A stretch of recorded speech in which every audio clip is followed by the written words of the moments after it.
George and Lydia Hadley lived in a fully automated, happy life home, a marvel of technology designed to cater to their every need. The house cooked, cleaned, and even raised their children, Peter and Wendy, leaving George and Lydia with little to do.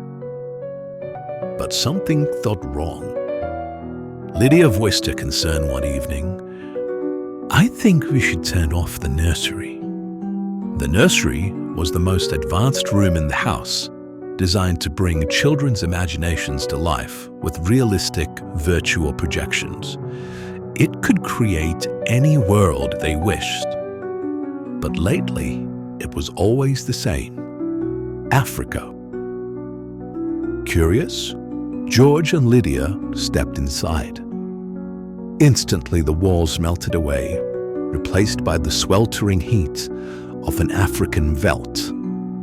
Golden grass rippled under a burning sun. In the distance, vultures circled overhead. Then, near a watering hole, lions feasted on a fresh kill. The lions turned their gaze towards them. Lydia gasped, stepping back. "It's too real." "It's just a simulation," George assured her. But as the lions padded closer, something about their hungry eyes sent a chill down his spine. He grabbed Lydia's hand, yanked her out of the room. As the door closed, they heard a scream in the distance. Lydia clung to him. "Did you hear that?" George brushed it off. "It's just an illusion." But why is it always Africa? That night, George confronted their son. "Peter, why is the nursery always set to the veldt?" Peter shrugged. "It's not. You must be imagining it." Suspicious, George checked the room again. Now, instead of Africa, it displayed a cheerful, cartoonish world, something innocent. But George wasn't convinced. At dinner, Lydia made a terrifying realization. "I recognize that scream," she whispered. George frowned. "What do you mean?" "I've heard that voice before." She hesitated. "It's like those lions. They've eaten someone real, someone we know." George was spooked. He called David McLean, a psychologist. An emergency consultation was required. It just couldn't wait.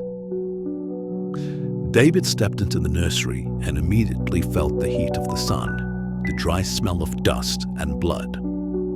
The lions lounged near the carcasses, vultures picking at scraps. "This isn't normal," David murmured. He turned to George and Lydia. "This room doesn't reflect thoughts. It feeds on emotions." George stiffened. "What do you mean?" "This should be a place for the kids to process feelings, to work through imagination.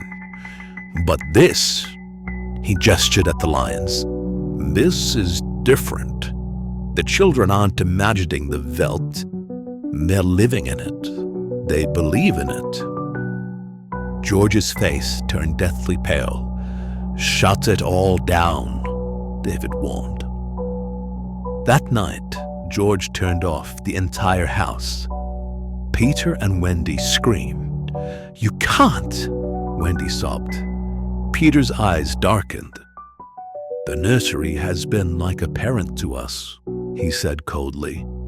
George stood firm. "It's final." Later that night, Peter and Wendy came to their parents, seemingly apologetic. "We understand now," Peter said. "We just wanted to say goodbye to the nursery. Just one last time. I know you don't like it, but it raised us. It feels only right to say goodbye." Against his better judgment, George agreed. The children walked into the nursery. A moment later, they screamed. Lydia gasped. "Something's wrong." She ran towards her room, George right behind her. The nursery door slammed shut. They were inside. The walls around them disappeared, and once again they stood in the African veldt. The heat pressed in. The smell of meat and blood filled their nostrils. Then they saw them. The lions. Real lions. Lydia clutched George's arm. "George!" The lions began to move. Their golden eyes gleamed in the setting sun. Their mouths opened. Lydia screamed. George turned towards the door. "Peter! Wendy!" The children stood outside, watching through the glass. The last thing George and Lydia saw was their children's eyes as the lions pounced. The screams faded. Peter and Wendy sat down in the grass, watching as the veldt consumed their parents.